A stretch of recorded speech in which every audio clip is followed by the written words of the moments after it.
Namaskar and welcome to this exciting episode of Sattology, debunking mythology. Sattology means science of truth or study of truth.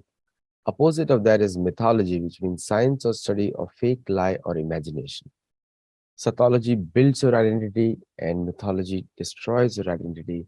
Don't use the word mythology for Ramayana, Mahabharata, and also even Purana, because some of the histories are not from this planet mentioned in Puran.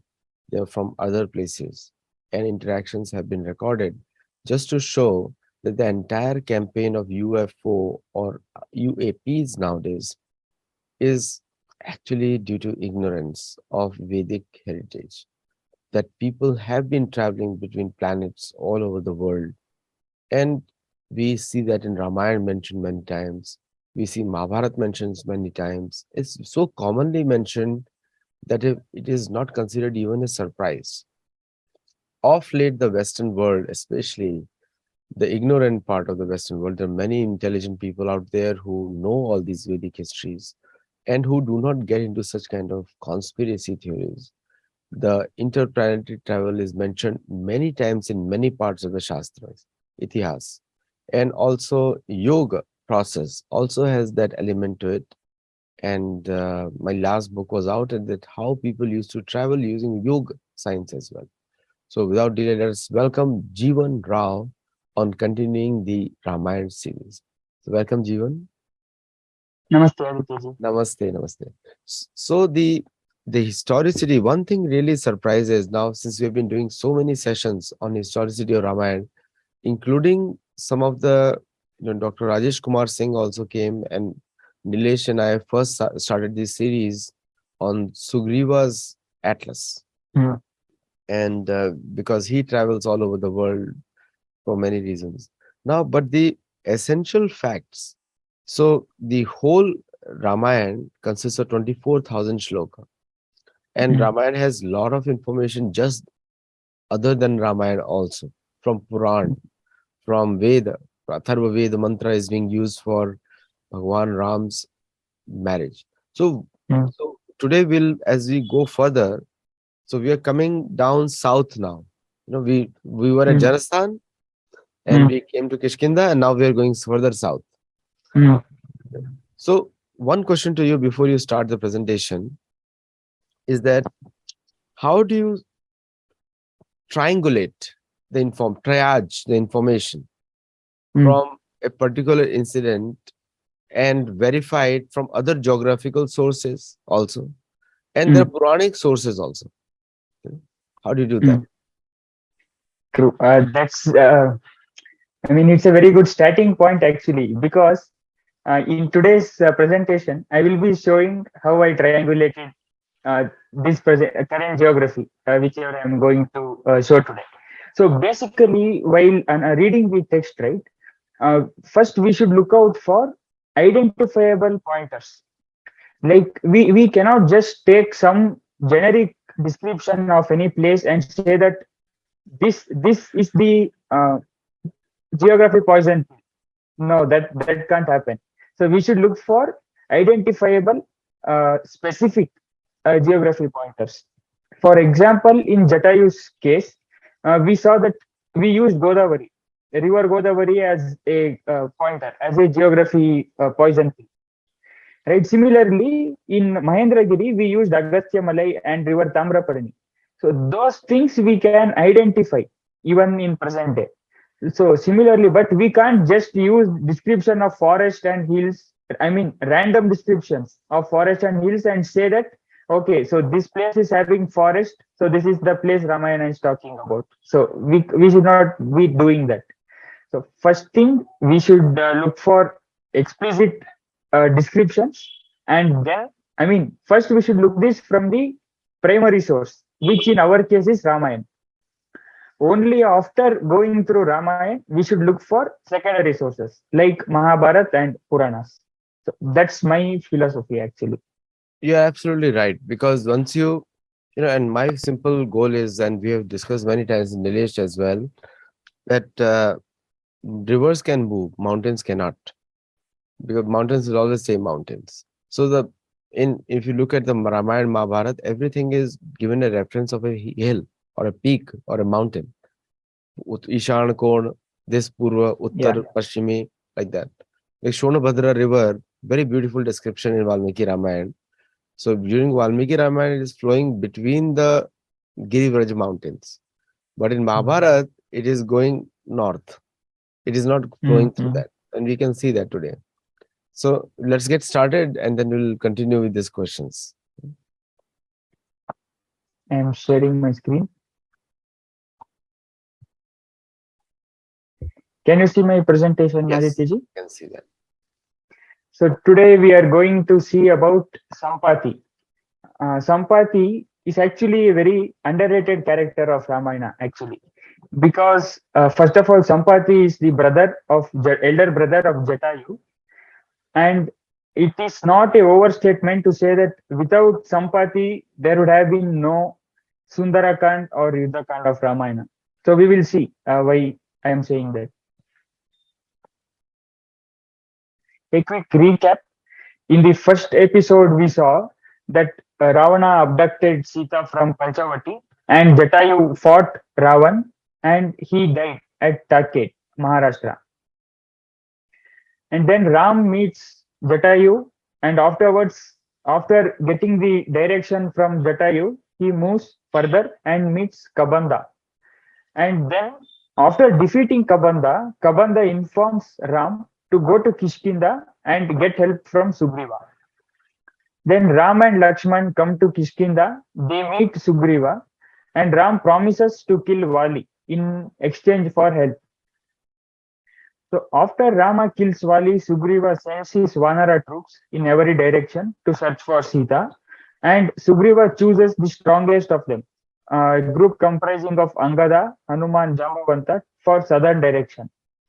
And Sugriva also informs that Mahendra Parvat should be taken as the jumping point to Ravana's Lanka.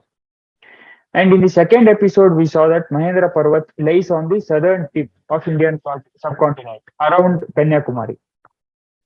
So now, moving on from this information, Vanaras begins their search. They start their search from the central India.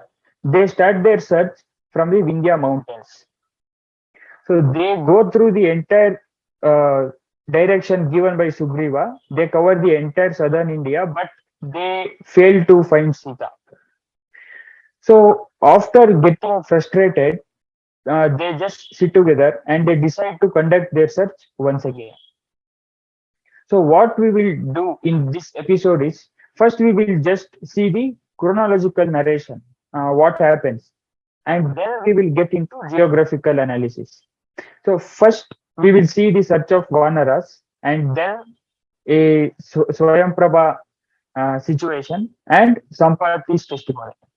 So now, once the Vanaras decide to conduct their search again, they once again start from the Vindhya mountains.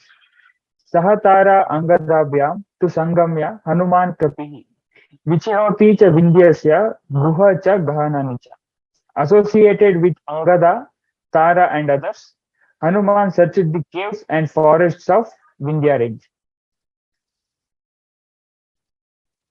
So the Vanaras start their search from Vindhyas once again and they uh, go through the thick forests of Vindhya and they come across a cave during their search.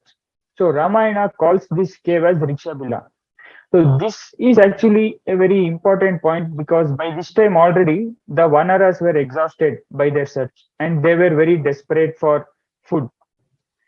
So the Vanaras enter into the cave. So Ramayana says Girijala Avrutan Deshan Margitva Dakshinam Disha. Durgam Rikshabilam Nama Dalavena Abhirakshita. So the Vanaras come across this cave when they were searching the southern direction. And the Vanaras enter the cave, they eat how much ever they want. Once they become full, they fail to find a way out of this cave. And once again, they spend a lot of time in this cave trying to find a way out. So that's when they meet the guardian of the cave, Swayamprabha. So Swayamprabha inquires the Vanaras about their situation and how come they landed in this cave. So then Hanuman explains to Swayamprabha that Ravana abducted Sita, and Rama has requested help from Sugriva. And it is their king Sugriva who has dispatched them to search for Sita. And as of now, the Vanaras have failed to find Sita. So that's how he describes their desperation. And then Swayamprabha sympathizes with Vanaras, so she agrees to transport them out of the cave. And Vanaras now come out of the cave, but again they are still clueless, or they have lost their sense of direction. So they don't know in which direction they should proceed. So what happens is, especially Angada gets caught with depression, and he comes forward to just fast until death. So all the Vanaras also agrees with their leader, and the Vanaras sit below a mountain, near a mountain, and they just decide to fast on to death. So at that critical juncture, we meet Sampati. Upavishta tute sarve yasmin prayam giristale Sampati namna tu chirajivi vihangamaha Brata jatayusha Shriman prakyata balapurushaha. So here, with these words, we get to know that the Vanaras sat near a mountain, and Sampati was living on top of that mountain, and Sampati was the brother of Jatayu. So actually, originally, Sampati actually looks at these Vanaras and he feels happy that he got a very good meal to eat. Around that time, he also overhears the Vanaras praising Jatayu for his service of Sri Ram. So because basically what the Vanaras were doing was they were comparing their fate with that of Jatayu, because Jatayu uh, is appreciated as a hero for dying in service of Sri Ram. But as of now, the Vanaras have not yet succeeded in their search for Sita, which means they have failed in their duty for Sri Ram. So that's why the Vanaras were comparing their fates with Jatayu, and Sampati overhears that conversation. So now Sampati recognizes that these Vanaras know about his brother Jatayu. So Sampati inquires them, uh, what about my brother? So Angada informs Sampati that Jatayu has been killed by Ravana while Ravan was abducting Sita. And hearing that, Sampati becomes emotional and he makes a resolution to help the Vanaras to find Sita. Sampati is crucial because Sampati is one of the very few eyewitness for the abduction. First eyewitness was Jatayu, second eyewitness was Sugriva, and third and the final eyewitness was Sampati. So that's why Sampati is very important for the narration of Ramayana. And moreover, Sampati finishes what Jatayu has started. It's very interesting. If you go through Ramayana verse by verse, you see that just before Jatayu dies, he starts a sentence. He says Ravana is the son of XXX, brother of Kubera, and that's it. Jatayu dies. That's how Rama does not get further information about Ravana. That's how Ram does not know that Ravan is from Lanka. So, and then Sampati actually completes that sentence. Sampati completes that sentence by saying Ravana is the brother of Kubera and he lives in Lanka. And Sampati also informs the Vanaras that he has seen Sita being abducted by Ravana. He says, Taruni Rupa Sampalna Sarva Abharana Bhushita Hriyamana Maya Drushta Ravanena Duratmana. So Sampati is an eyewitness for the abduction, and Sampati has also seen Sita crying out Rama and Lakshmana while getting abducted. So this becomes very crucial while we get into geographical analysis. So after Sampati informs that he has been an eyewitness for abduction, he further gives directions for Ravana's Lanka. He says, Lankayam ata guptayam sagarena samantataha samprapya sagarasya antam sampurnam shatayojanam asadya dakshinam tiram tato drakshata ravanam. So basically, Sampathi is repeating what Sugriva has said. But Sampathi's information is crucial here because by this time the Vanaras had lost their sense for direction. So Sampathi is basically recalibrating the Vanaras back to the path Sugriva has given them. And taking the instructions from Sampathi, the Vanaras follow the Sugriva's path and they come to the southern uh, coast or southern ocean. And from there, Bhagavan Hanuman jumps for Lanka. And here again, if you have noticed or if you have paid attention to the last session, the location that I pointed for Mahendragiri is actually a bit north from the coast, from the southern coast. The answer for that is also given in Ramayana itself. Hanuman specifically chooses Mahendra Parvat because he thinks or he knows that Mahendra Parvat is strong enough to withstand the force of his jump. So that's why he chooses Mahendra Parvat even though it is a bit north from the southern coast.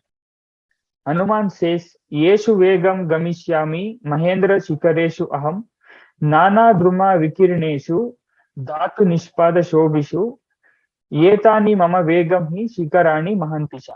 So that's what Hanuman is saying. I if I jump from anywhere else, he explains it in the following verses that if he jumps from any other place, the earth or the land would not withstand that force of his jump. So that's why he climbs Mount Mahendra and leaps over the ocean for close to 100 yojanas. So now we have seen the chronological narration. We saw how the Vanaras started their search from Vindhya mountains, and we also saw how, while searching the Vindhya mountains, they came across Rikshabila and how they met Swayamprabha. And after coming out of the cave, the Vanaras, out of desperation, decided to fast on to death. And there they came across Sampathi, and Sampathi informed the Vanaras that he has seen Sita being abducted by Ravana, and Sampathi gives further description for Ravana's Lanka. Now, let's get into geographical analysis. Vanara's search. After failing to find Sita during the first round of search, the Vanaras starts again from the Vindhya mountain of southern direction, of the Vindhya forest of the southern direction. Tata Samutyaya Punaha Vanara te Mahabalaha Vindhya Kanana Sankirnam Vichirur Dakshinam Disham. So notice the Vindhya Kanana Sankirnam and Dakshinam Disham. It is saying southern direction that is overspread with Vindhya forests. And while searching these Vindhya forests, the Vanaras come across southwest peak of the mountains. Aseduhu tasya shailasya kotim dakshinam paschimam tesham tatra eva vasatam sa kalo vyatyavartata. So when the Vanaras were searching the Vindhya forests of the southern direction, they came across peaks of mountain, southwest peaks of the mountains, and they lose a significant amount of time in the surroundings of that mountains. Now, we should not confuse this Vindhya forest with our central Indian Vindhyas. Central Indian Vindhyas is around this region where I am moving my mouse cursor. Okay, now why do I say that? Because again, the answer is in Ramayana. While discussing with Sampathi, Angada mentions that the place or the forest where the Vanaras were searching was actually Dandaka forest. So the Ramayana is using Vindhya forest as a synonym for Dandaka forest. Angada explicitly mentions that Te Vayam Dandakaranyam विचित्य सुसमाहितः अग्नात् तु प्रविष्टा स्म dharanya vivrutam vilam. So what Angada is saying here, while we were searching that Dandaka forest, we came across that villa, uh, which is actually talking about Riksha villa. Now we have seen during our chronology narration that Swayamprabha was met in this Riksha villa. Right now we have seen that the place the Vanaras were searching were Dandaka forest, and it is actually pretty clear that if you are talking of southwest peak of mountain in Dandaka forest, means you are talking about the beginning or starting points of the Western Ghats. So it is in this region the Vanaras come across Swayamprabha or Rikshabila. Again, remember this: the Vanaras entered the Rikshabila in the southwest part of the Dandaka forest. Now the Vanaras have entered the Rikshabila, but they don't know a way to come out of it, and that's how they meet Swayamprabha. And Swayamprabha, after listening to the plight of the Vanaras, decides to get them out of the cave. Now, after bringing the Vanaras out of the cave, she gives the information or she describes the location where she has brought them out. She she says, एष विन्द्यो गिरिश्रीमान् नानाद्रुमलता आयुतः एष प्रश्रवणशैलः सागरो अयं महा उदधि. Now this description is very crucial and very important, because what Swayamprabha is saying is the location where she has brought the Vanaras out has Vindhya mountains that is next to the ocean. So once again, this should be actually clear for whoever who knows, who has some idea of geography. The central Indian Vindhya range is nowhere close to the ocean. So this Vindhya of Swayamprabha cannot be that ocean, right? So what else can be this Vindhya which is next to the ocean? Now we know that Vanaras entered the Rikshabila in southwest part of the Dandaka forest. So it comes naturally that the Vindhya next to the ocean of Swayamprabha means the Western Ghats or the Malaya ranges. So now, after coming out of the cave, the Vanaras sit or they decide for fasting onto death, and they come across Sampathi. Now, the location of Sampathi is very crucial because we know that he was an eyewitness for abduction, right? So that means he holds a key for Ravana's path or for Ravana's destination. So Sampathi himself helps us by describing the place where he fell onto from the sky.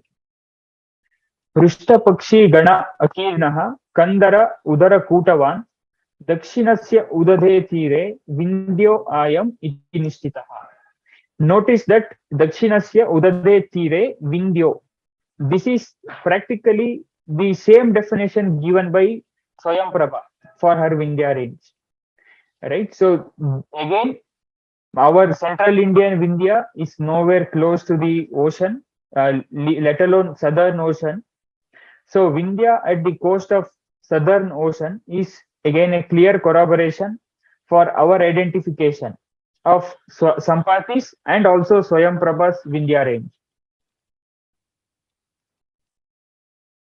So now we have seen geographical, we have done geographical analysis, and now we know the chronological information also. So now let us try to triangulate. So Aditya ji, so this is what I was saying.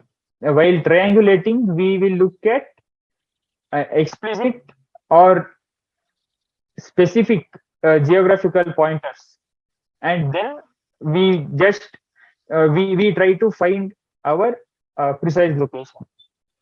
Now, in the first episode, we have seen that Jatayu fell at Take, and Jatayu informed Ram that Ravana proceeded in the southern direction. Right here, the map shows where Jatayu fell in Maharashtra, Take. And next, Sampathi also witnesses Sita's abduction. And Sampathi describes his location as near the southern coast, right? And moreover, Sampathi guides the Vanaras to go to Mahendra Parvat. So we have also seen in the second episode that Mahendra Parvat lies on the southern tip of the ocean. So it follows that wherever Sampathi was, Sampathi should be south of Take, because Sampathi saw Ravana abducting Sita, and Sita was already crying and she was dropping her ornaments. So all this happened after Jatayu's fall. And according to Sampathi's own statements, the location of Sampathi should be near to the southern ocean. And Sampathi's location should be north of the Mahendra Parvat, because the Vanaras reached Mahendra Parvat after they met Sampathi. And Sampathi specifically told the Vanaras to go in southern direction.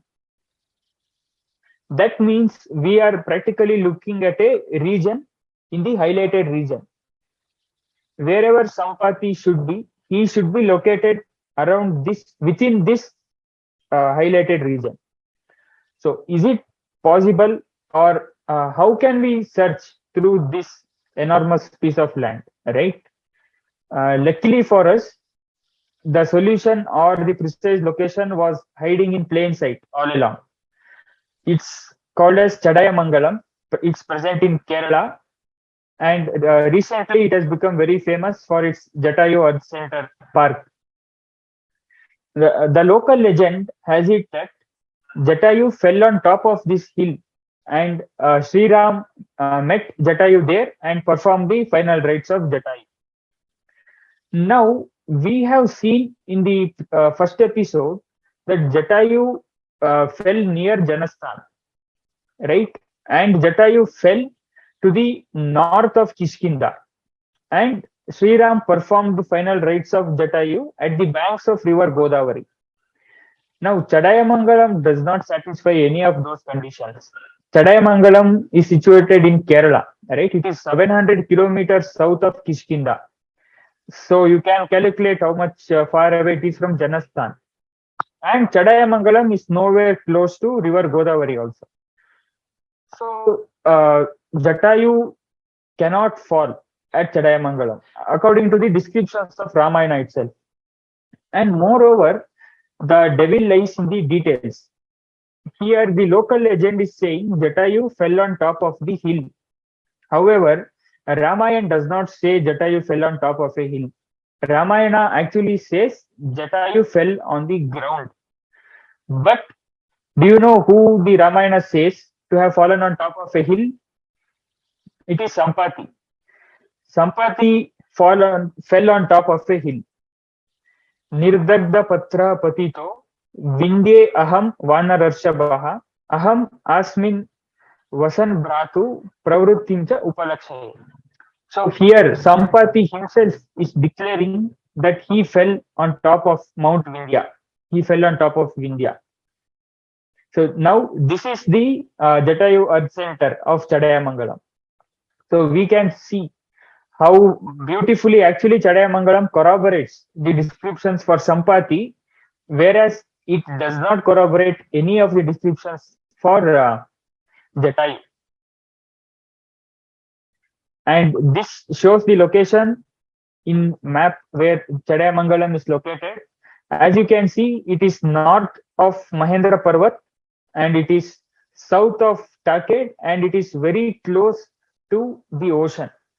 And this close to the ocean aspect is very important, because one cannot just locate Sampathi in any middle land there, okay, far away from the ocean.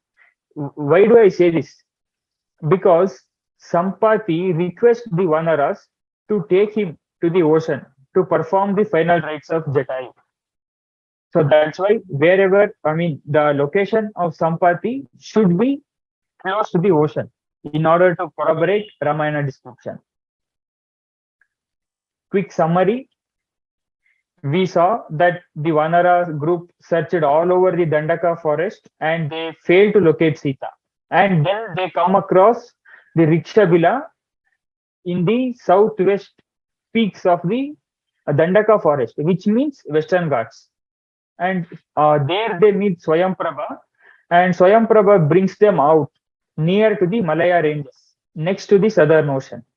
Now remember, Ramayana is naming everything Dandaka forest, Western Ghats, Malaya ranges as Vindhya forest and Vindhya ranges. Okay, but one should not get confused because Ramayana is also giving the descriptions very clearly that these Vindhya ranges are next to the ocean and also next to the Southern Ocean. And Sampati, after coming out of the cave, the Vanaras feel very desperate and they decide to fast on to death. There they meet Sampati, and Sampati informs the Vanaras about witnessing the abduction of Sita. Now, here, something very interesting. Before the presentation, Adityaji, I told you that Ramayana should be the primary evidence, and after looking at Ramayana, we should look at Mahabharata and Puranas. Right? So, Mahabharata provides excellent corroboration for whatever we just saw right now. Now, why do I say this? Because Ramayana uses synonym of Vindhya to mention Malaya ranges, right? Whereas Mahabharata is explicit in saying that Vanaras met Sampati when they reached the Malaya mountains. So that is how you find corroborations. And we saw how Chadayamangalam corroborates all the descriptions of Ramayana to be the location of Sampati. Namely, location of Sampati should be south of Taket. Location of Sampati should be near to the Southern Ocean. And location of Sampati should be to the north of Mahendra Parvat. And we saw Chadayamangalam corroborates all those descriptions. So this completes the third episode. And quickly, a good news I can say, or a update. Last time when I came here, the book was just announced. Now the pre-orders has begun for my upcoming book on Kali Yuga. So it will be available for pre-order for next 15 days. So I would just request the readers to avail this opportunity. That completes my presentation, Aditya. Yeah. So the one thing which really comes is in the mind is actually, if you know that the geography is right and it is being correctly depicted in Ramayana, that also shows the other things of Ramayana may not be fiction or mythology, because we are proving we are taking the one sand, like when you check when the rice is boiled, you just pick up one grain, and then from one grain you make a decision whether rice is fully cooked or not. So we are picking up just the geography. We are not even going in timeline, just picking up geography here, and geography is accurate. And what do you speak of those stories which people say that Ramayana happened few hundred years before Mahabharata, because Duryodhana also quotes Ramayana. Duryodhana quotes Ramayana in Mahabharata, and Mahabharata has at least 5 different versions of Ramayana. One is and all of them match.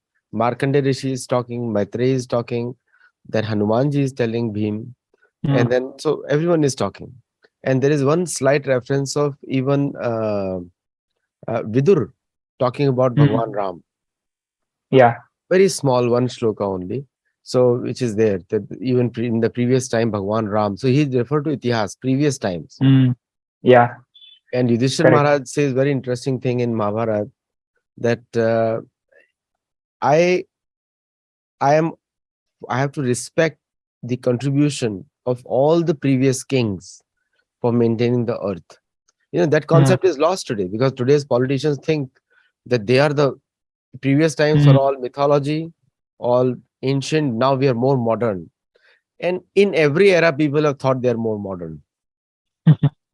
Except Yeah. Yudhishthir himself is now for us is ancient, but Yudhishthir is referring to his time as modern. That today, when Correct. Narad Muni questions him, then he says, I am just following to maintain this place which is given to me by my ancestors.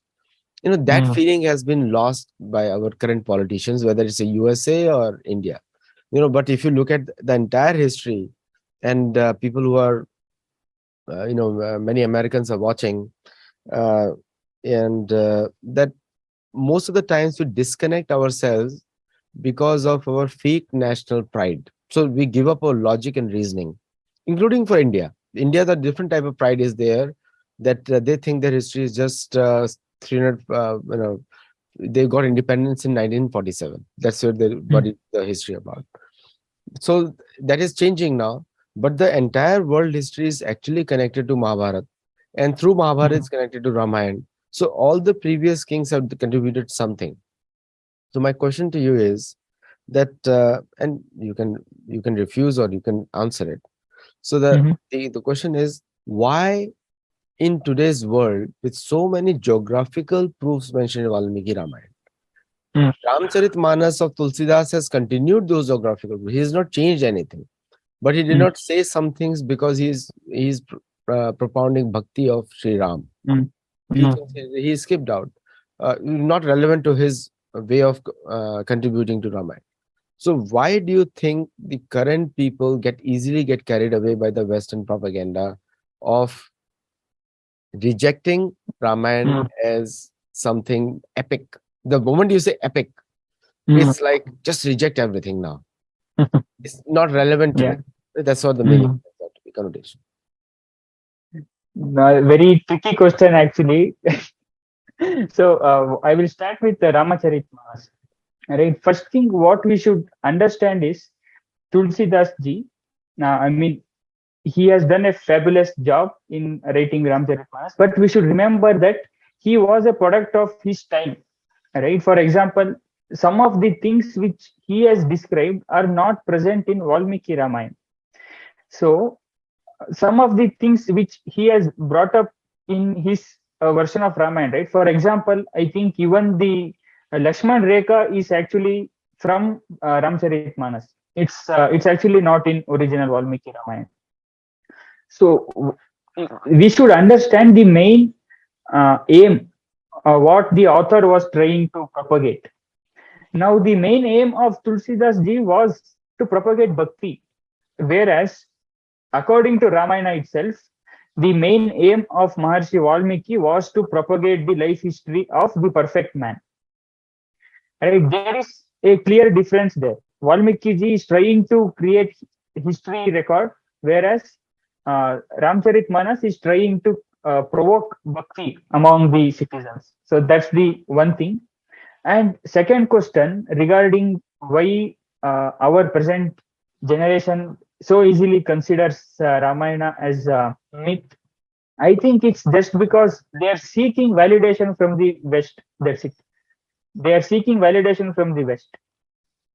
Uh, that's all. That's all I can say. They have been brainwashed beyond. What is that word? Uh, yeah, they have just gone. They have been brainwashed too much to be able to bring them back to fort. And regarding researchers, same thing with the researchers. So you can't just go by academic consensus, right? The majority does not mean something is right. We have to see what the primary source or primary evidence is saying, and then we should see what who corroborates or what corroborates. That's what I believe. You know, good answer. And you showed your book also. So I have one question on your book. Mhm. So what have you covered in your book, which is very unique for Kali Yuga, Mm. Yuganta? Name is very beautiful, Yuganta. But there have been many Yuganta, Treta, Mm. Treta Yeah. Dwapar, Satyug, Treta, and Mm. then Dwapar, Kali Yuga, Sandhya, and now Kali Yuga, and then Satyug, Sandhya. Again, it will happen. Yeah. Thanks again for giving me this opportunity. So the unique thing about my book is usually when we talk about Kali Yuga, we immediately the folks say that Kali Yuga began with Sri Krishna's return to Vaikuntha. Right? This is given in Puranas. So what I have, and also majority of the researchers, Kali Yuga and Mahabharata researchers, quote this reference from Bhagavad Puran to calculate the year of Mahabharata war. Actually, 36 years from Kali Yuga date. So my claim is unique. Why? Because I am just looking into Mahabharata evidence. I am just basing my claim on the Mahabharata evidence, and also I have included in my book the Purva Paksha of the Puranas. Around 10 to 12 Puranas have been listed in the book regarding their tradition for Kali Yuga. And also, don't be surprised when I say 10 to 12 Puranas, because I am not quoting same tradition from multiple Puranas. Instead, there are at least five different traditions from Puranas for the beginning of Kali Yuga. So I have documented all those different traditions in the book, and also very importantly, and this is something I am very uh, proud of actually of my own work. I have tried to find a reason how and when 3102 BC got linked with Kali Yuga. This is I mean this part of the book is something I am very proud of, because I don't think that has been attempted previously. Yeah, you're right, because sometimes people forget the concept of Sandhya. Sandhya is very big. Sandhya is Mm, 10% of the Yuga. So mm, if the Yuga is said to be 864,000 years, the Sandhya has to be a long period between the two Yuga. And Krishna's passing away is obviously when Krishna is there, all dharma is also there along with him. mm, Krishna leaves, not passing away is the wrong word. When Krishna yeah, willingly leaves the planet, then a different environment comes in, and most of the sadhus use bhakti to explain. But mm, Vyasdev's appearance is much before, much before. Vyasdev comes yeah, much before. He's a son of Satyavati, and Satyavati, Parashar Muni is a different era. mm, So completely, lot of long period has been passed because they're still in the major part of the Dwapar Yuga. So that part also correct. has to be considered, because otherwise you will not. Because Paila Rishi is very old when he is writing Rigi Veda, and Mm, Sumanto Rishi is very old when he is writing the Sama Veda, and Jaimini is also very old. So these sages are very old. Shukdev Goswami is before Mahabharat war, way before Mahabharat war. He's right in the beginning in Purana, yeah, and Yajnavalkya is also there, who is a disciple of Pela. So mm, people don't forget that so much has to be written. You cannot do it in few years, because it is a yeah, whole department. Vyasdev is correct. editing it, but he's checking on his disciples, editing it. So Yeah, good points, good points. And also the another aspect comes in the mind is people just only focus on the astrological or astronomical definitions of different stars. And mm, I learned from Nilesh and other Nilesh ji primarily, that many of the definitions of Dhruv Tara, mm, Dhruv residence is only one, but mm, the Dhruv Tara positions keep changing and the designations keep changing also. yeah, Like Abhijit is today called Vega. correct. Those also keep changing. So, Yeah, so it differs. Like sometimes the Agastya Muni is referring to a different Tara over there, which is on the horizon. So, which you see from any part of the world, which will mm, appear to be the same era. mm, And mm, based on the Earth's axis tilt, some stars will be visible, something may not be visible. yeah, It happens regularly. It happens, yeah, and sometimes the yugas merge also. It's not that it's mm, consistent to be that after Satyuga, the Trita Yuga, Dwapari. Sometimes some yugas can come before the next one. mm, It's not fixed yeah, like that. At one point, I think Narad Muni mentions, Narad Muni is talking to Yudhishthir Maharaj and Markandeya Rishi is sitting there, and they mentioned that. So only two people see multiple kalpa. That is, one is Narada and another is Markandeya. Markandeya. Yeah, true. So all these facts are there. So thank you so much in writing this book, and I'm definitely going to get it, and I want viewers to get it also. And pre-book it from Subu Publications. Am I right, Subu? Yeah, yeah. And pre-book it Subu Publications, and I think Nilesh will soon launch a scheme where he'll club his books with yours too. He has done it Yeah, with many people. hopefully. So he has not told me. I'm just assuming. Mm. So Mhm. don't hold me. Don't hold me. Nobody should hold me. Okay. So thank Yeah. you so much. And thank you for watching the show. And do comment and let us know your feedback. Share widely. Namaste.